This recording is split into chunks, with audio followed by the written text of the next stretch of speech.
Tudo bem, deixa eu girar o assunto aqui no programa, gente, porque o presidente eleito Luiz Inácio Lula da Silva se reuniu pela primeira vez com o presidente da Câmara dos Deputados, Arthur Lira, o vice-presidente eleito Geraldo Alckmin, o ex-ministro e coordenador técnico da transição Aloysio Mercadante, a presidente do PT, Gleisi Hoffmann, e os deputados Reginaldo Lopes, Odair Cunha, José Guimarães e Alencar Santana também participaram desse encontro. O senador Renan Calheiros pretende provar ao governo de transição que é possível formar uma frente de 51 senadores e 312 deputados sem o chamado centrão. Na avaliação de Calheiros, ele pretende convencer Lula a apresentar a PEC fura-teto e barrar a reeleição de Arthur Lira, seu rival em Alagoas, ao comando da Câmara. Logo após esse encontro, o presidente da Câmara se reuniu com Lula, com alguns ministros também do Supremo Tribunal Federal. Deixa eu trazer para vocês a repercussão política, a avaliação política que vocês fazem desse encontro e a sinalização, Piperno, que o Lula já deu ao Arthur Lira de que o PT não terá candidato. O PT não terá candidato e eu acho que é importante que ele encontre o presidente de um outro poder exatamente para falar sobre política e para falar sobre futuro. E até porque há uma pauta urgente para o novo governo, que é exatamente a PEC aí do novo Bolsa Família. Agora, tem realmente esse incômodo provocado por Renan Calheiros, que por conta da rivalidade regional, rivalidade local com Arthur Lira, de certa forma, desaprova e, se puder, vai inclusive tentar sabotar esse tipo de aproximação. E veja, tem inclusive um argumento, talvez Renan Calheiros tenha ganho involuntariamente, tenha caído dos céus aí para ele um argumento técnico. Hoje o Estado de São Paulo traz, inclusive, uma boa matéria sobre isso. Há uma lei aprovada lá atrás, versando exatamente sobre um programa de renda mínima. Programa lá atrás, que foi um projeto do então senador Eduardo Suplicy, que acabou aprovado e está lá escondido, está lá parado. E alguém do STF acabou trazendo, isso, dando publicidade a isso. Olha, existe uma lei que permite, aliás, que faz com que, enfim, de certa forma, até obriga que o Estado pague esse tipo de auxílio, sem que isso esteja atrelado ao teto. Só que o novo governo tem dúvidas jurídicas em relação a isso. E aí, se eu pagar esse negócio sem passar de novo sem que passe pelo Congresso agora, estaria ou não incorrendo em crime de responsabilidade fiscal? E até porque o negócio foi aprovado lá atrás, não foi aprovado e não foi colocado em prática, em execução. Então há dúvida sim em relação a isso. Agora, políticos próximos a Renan Calheiros vão argumentar que não precisa negociar com Arthur Lira esse tipo de aprovação para o benefício, porque isso já estaria previsto, como o STF acaba de mostrar. E um detalhe, isso foi aprovado não só com o Eduardo Suplicy, mas por Antônio Carlos Magalhães. Isso aí foi um trabalho da dupla Suplicy e ACM, acredite, mas isso aconteceu. Serrão, se a gente fizer uma comparação do primeiro ano de governo de Bolsonaro com esse que se avizinha no ano que vem, o Lula não está comprando uma briga que o Bolsonaro comprou há 4 anos, né?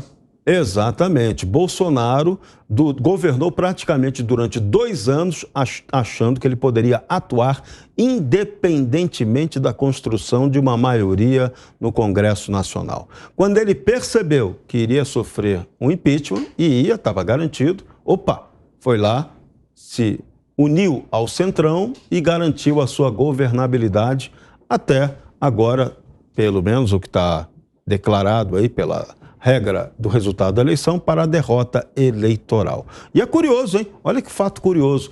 Bolsonaro, com esse Bolsa Família, que mudou de nome para Auxílio Brasil de R$600, ajudou a eleger a nova base parlamentar do Centrão.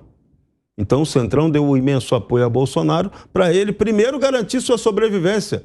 Ele, Centrão. E Bolsonaro depois, que se dane. Bolsonaro agora pode ser traído até por essa turma do Centrão. Ninguém se surpreenda se isso acontecer. Ali é fisiologia pura. E Lula trabalha exatamente com esse raciocínio. Por isso que ele já está promovendo a transição com transação. Que aí, na base da transação, aí Renan Calheiros tem inteira razão. É fácil construir uma base de até 312, né? Que ele está falando, 312 parlamentares, sem depender do Centrão. É só negociar por baixo ali, com outra maneira. A máquina estatal brasileira é altamente corrupta e isso pode realmente acontecer. Então, o gênio Renan Calheiros vai ter um espaço muito grande para atuar nessa nova era Lula. Mas, repito, o Brasil continua se repetindo como uma grande farsa. Constantino, essa fala do Renan Calheiros é puro suco de ciúmes, né? Mas é isso, né? Ele está abrindo a porta das negociatas. Agora, como eu já disse, né? Essa turma está unida pelo butim, pela pilhagem da coisa pública. Para isso, vai ter que aumentar o fluxo na torneira, né? E para isso vai ter que inchar um Estado que já é hipertrofiado. Então, é óbvio que a coisa não vai dar certo. E aí, Paulo, eu acho no mínimo divertido, né, para quem fez o L, começarem já as narrativas para o fracasso que vem aí. Veja que Bolsonaro governou no meio de uma pandemia seguida de uma guerra. Os pipernos da vida ignoravam o contexto para mostrar números absolutos ruins. Não olhavam para o lado, era que nem aquele cavalo que fica tapado. Não podia a Argentina do lado, né? E ficava repetindo, Bolsonaro está com número ruim. Não, mas tem uma pandemia, vocês defenderam lockdown, tudo. Não, é número ruim. Esses mesmos que esqueciam da pandemia já estão produzindo a seguinte manchete. Atenção, Lula herda desaceleração econômica contratada com juros elevados e risco de recessão global. Se isso não é a famosa... Não dá nem para usar esse termo aqui, né? Mas estão azeitando, né? Preparando já a narrativa para o fracasso que vem aí. Eu não sei o que é. Então agora vamos olhar o contexto. Não, pelo amor de Deus, não é culpa do Lula, não é culpa do Lula. Isso vai ser no mínimo divertido. É aquilo que eu sempre disse, né? Se o povo que não votou 13 não pagasse o pato, a gente ia se divertir um bocado. Aliás, fica aqui uma ideia, né? Quem votou 22 podia ter um tratamento, menos Estado, menos imposto, e quem votou 13, aí sim, né, paga a conta do Renan Calheiros e companhia. Eu acho que seria o ideal, né? Então veja, Paulo, está contratado o fracasso, assim como a narrativa para isentar o responsável de culpa. Você pediu, Piperno? Claro, não está contratado fracasso, não. Todo mundo sabe que vai ser um ano difícil, todo mundo sabe que já há desaceleração, sim. Aliás, prévia do PIB em agosto apontou um tombo já de 1,13. Mas isso vai ser revertido em algum momento em 2013 já. Até porque 13? Também é um Brasil, enfim, 2023. Até porque é um Brasil se abrindo de novo aí para o mundo, deixando de ser páreo, o fluxo de investimentos vai aumentar, o Brasil vai paulativamente recuperando seu espaço no mundo, o Brasil vai, inclusive, voltar até mesmo, olha só que luxo, né? Olhar para a indústria, né? Algo que foi escanteado aí. Veja, lá atrás o Brasil exportava quase 1 milhão de veículos por ano, agora, enfim, isso tem um número ridículo. Então, o Brasil se desindustrializou, porque o Brasil, não fala mais em indústria desses últimos anos.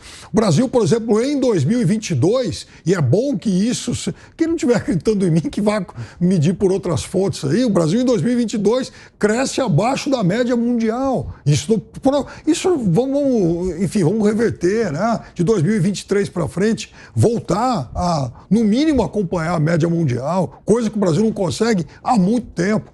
Então, é claro que o começo, talvez o primeiro semestre, vai ser realmente difícil, mas isso vai ser revertido tranquilamente. Não, vai ser muito bom, porque quem está voltando aí é Guido Mantega, porque a desindustrialização brasileira se agravou muito no governo Dilma Rousseff, no qual Mantega foi ministro da Fazenda e presidente também do Conselho de Administração da Petrobras, aquela empresa, né, que teve tal de petrolão lá, né?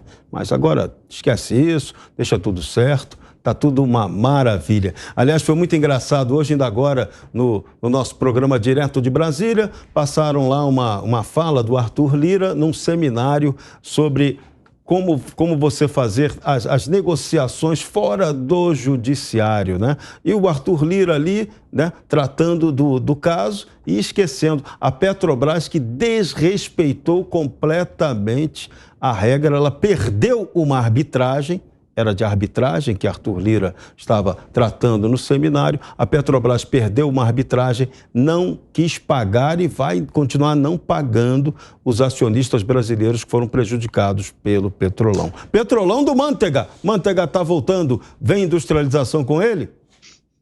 A velhinha de Taubaté talvez exista também, igual o Papai Noel.